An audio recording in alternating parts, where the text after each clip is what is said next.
अयोध्या में जिस भव्य राम मंदिर का उद्घाटन 22 जनवरी को होने जा रहा है, उस राम मंदिर का बनना कोई आसान काम नहीं था, क्योंकि राम मंदिर बनने में करोड़ों राम भक्तों की जानें जा चुकी हैं। आज हम इसी राम मंदिर तक का संघर्ष दिखाने जा रहे हैं। विश्वास है कि इन राम भक्तों का संघर्ष हृदय तक भेद देगा। तो राम सिया की जय बोलकर करते हैं शुरू।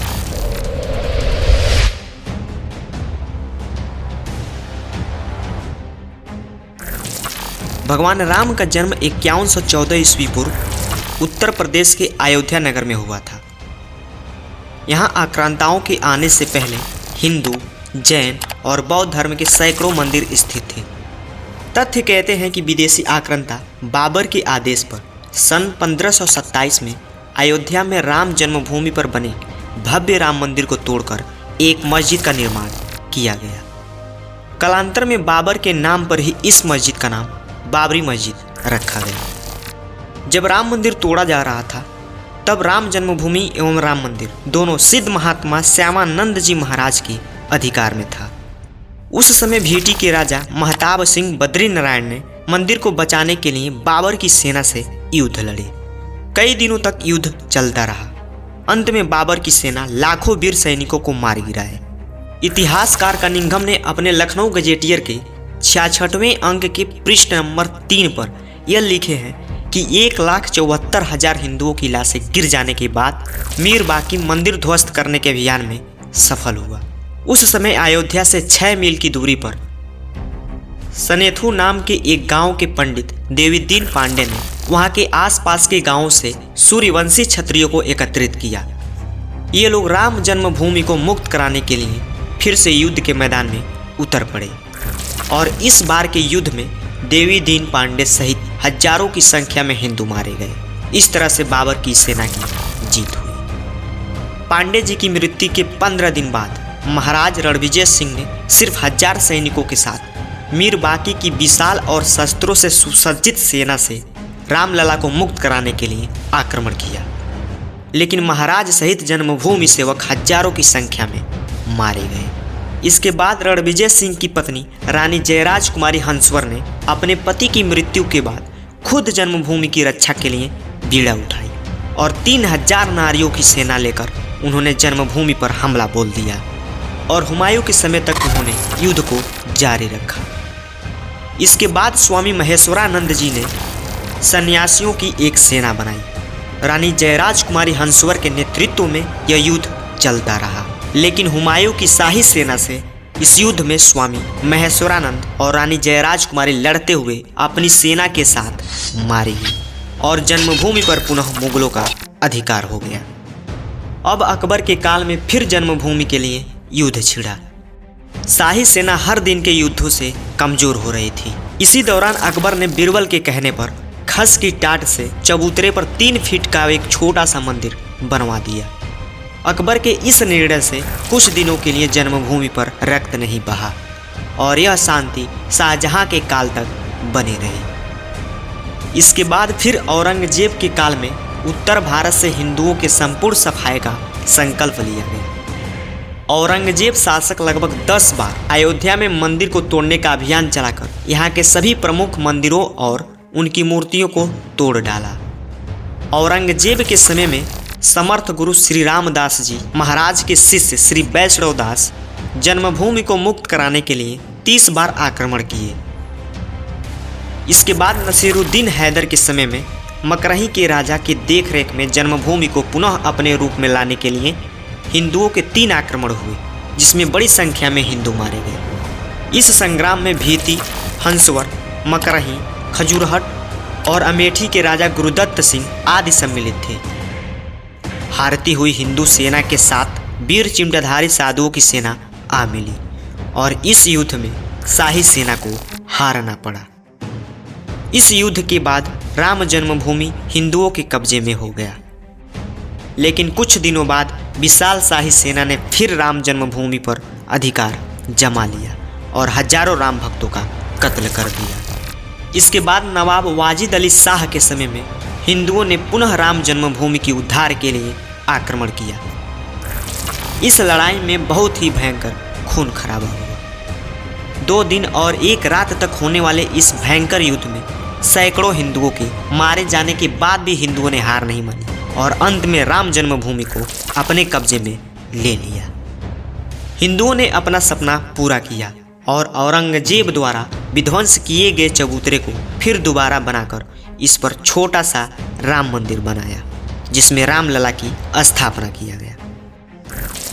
लेकिन बाद के मुगल राजाओं ने फिर इस पर अधिकार कर लिया। सन 1853 में हिंदुओं का आरोप था कि भगवान राम के मंदिर को तोड़कर बाबरी मस्जिद का निर्माण हुआ है।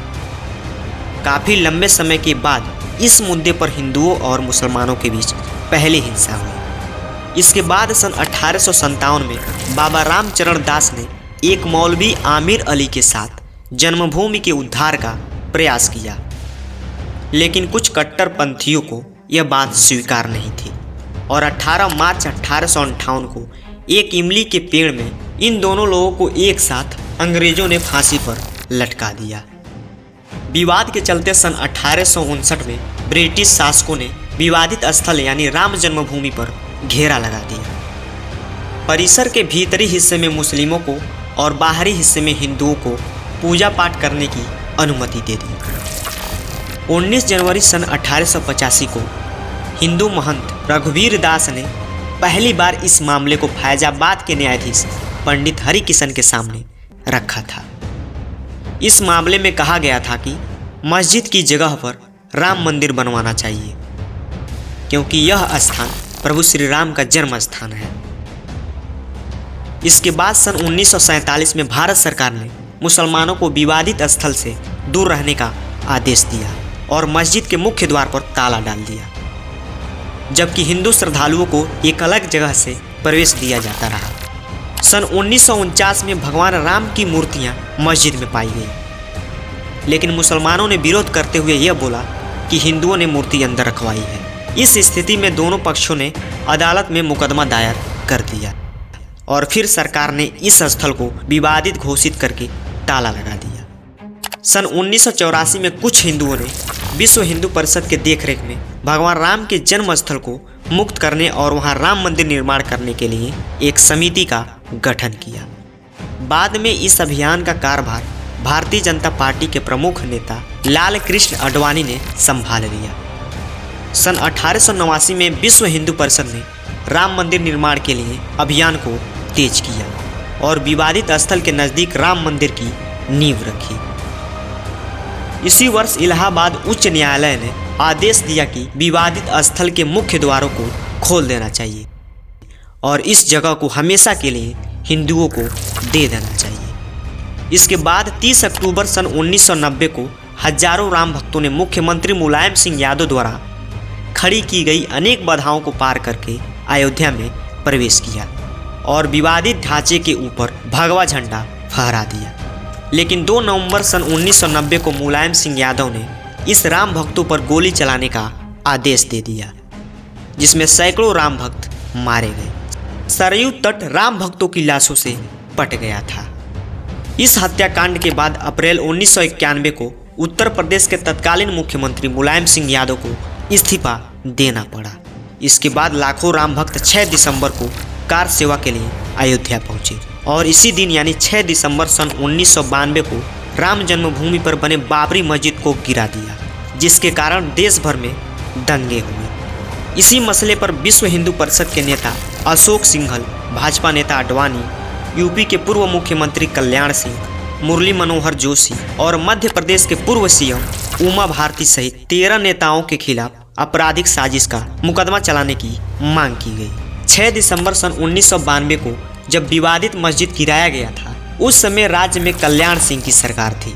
उस दिन सुबह करीब 10 बजे हजारों लाखों की संख्या में राम भक्त अयोध्या पहुंचने लगे। दोपहर 12 बजे के करीब कार सेवकों का एक बड़ा समूह मस्जिद की दीवार को गिराने लगा। लाखों की भीड़ को संभालना सभी के लिए मुश्किल हो गया।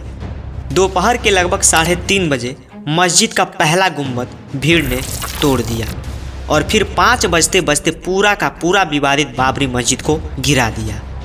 इसके बाद लाखों की यह भीड़ वहीं पूजा अर्चना की और रामशिला की स्थापना कर दी। इस स्थिति में पुलिस के उच्च अधिकारी मामले की गंभीरता को समझ रहे थे। मस्जिद के आसपास मौजूद राम भक्तों को रोकने की हिम्मत किसी में नहीं थी।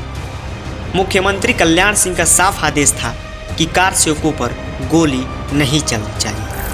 सन 1527 ईस्वी में बाबर के सेनापति मीर बाकी ने अयोध्या में श्री राम जन्मभूमि पर मंदिर को तोड़ा था, जिसका पंडित देवीदीन पांडे के नेतृत्व में युद्ध के रूप में पहला विरोध किया गया था।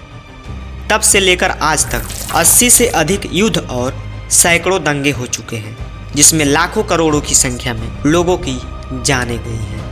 और यह संघर्ष यहीं तक सीमित नहीं है। यह संघर्ष 2024 तक चला और इस संघर्ष का परिणाम यह निकला कि हमारे सामने एक भव्य राम मंदिर बनकर तैयार हो गया। तो यह रहा राम भक्तों का संघर्ष। सो मिलते हैं अगले किसी नेक्स्ट वीडियो में। तब तक के लिए जय श्री राम।